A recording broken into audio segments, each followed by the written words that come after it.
You have a budget of $100 and you're looking to buy Nintendo 64 games. What's on your list? Hey Nintendo fans and collectors, Lithium here from my channel Nintendo Collecting, bringing you my third entry into the starter guide series for the Nintendo 64 console. If you haven't watched parts 1 and 2, be sure to do that. The links are in the description below the video. Essentially what we have bought so far is an N64 console, the controllers, we've got 2 of them so far, we also have the cords, and we have 11 of the best Nintendo 64 games of all time already, but I'm not going to discuss those games here.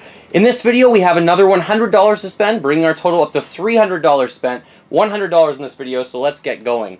The first $10 I'm looking to spend on a third controller so that now we can play with 2 other friends. I don't want to buy the 4th controller this video. I'm going to save that for next time. Essentially, I think your budget here is at $10. If you can find one for anything less than $15, I think you're doing pretty well. But essentially, you want this to be an official controller. You might not be able to get a really cool color like this one. This one's called Fire Orange. There is, of course, also over here Jungle Green. But I think you're likely going to find probably a gray controller or an atomic purple controller for $10. Try and be patient. You can also import them from Japan. Controllers over there are really inexpensive. So $10 is gone. Let's go through our games. Going from the highest price game, and this is probably the highest price game on my entire list of all the 30 games we're eventually going to buy for $100 per video. This one at $40 is Super Smash Bros., the original game on the Nintendo 64 console. Now that we have 3 controllers, we can actually start practicing and training for Super Smash Bros., especially when we get a 4th controller. There will definitely be mayhem within this game. This game is the first game in the series. It's a lot of fun. You have to play that. This game is a must-have on the Nintendo 64 console. You're going to have a lot of fun with this. You also might destroy a few friendships along the way, but it's all in good fun with Nintendo. $40 spent on the one game, $10 on the controller. That's half our budget already. $50, boom, gone. Wow. With our next price, we have $20 being spent, and this is the only series, this is the only video that this game could actually budget into. So this is actually the sequel to Banjo and Kazooie. This is Banjo Tooie.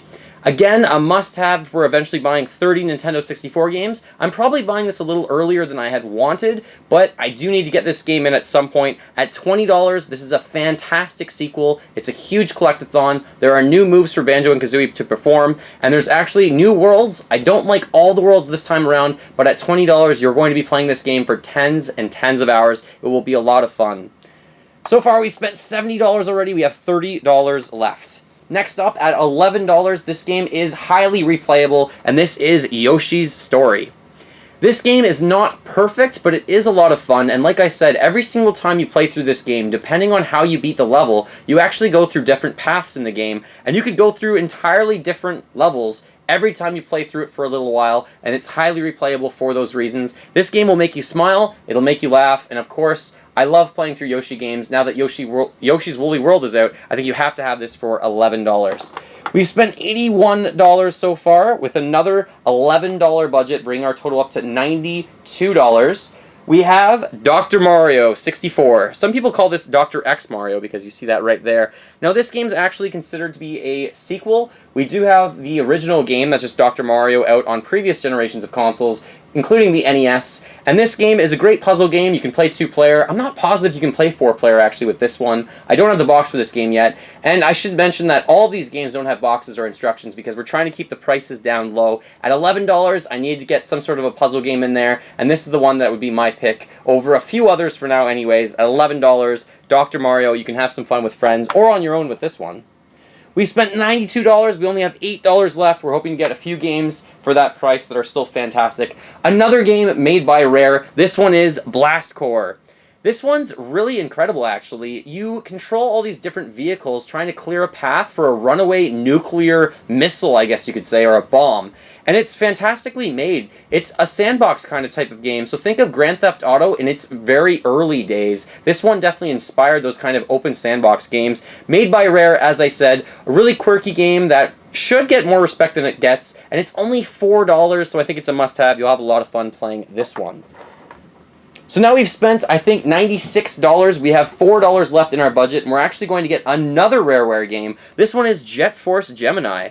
This one actually has a rating of roughly 80%. A lot of people overlook this, and right now it's crazy low if you buy cart only at $4. This is a third-person shooter. You're actually fighting some sort of an alien insect infestation, which is kind of neat. You can play single player, you can also play co-op, and of course there's some sort of death match as well within this game. There are some strange parts about the game, but the positives far outweigh the negatives. The music in this game is some of the best, as are the sound effects. At $4, you can't go wrong with Jet Force Gemini.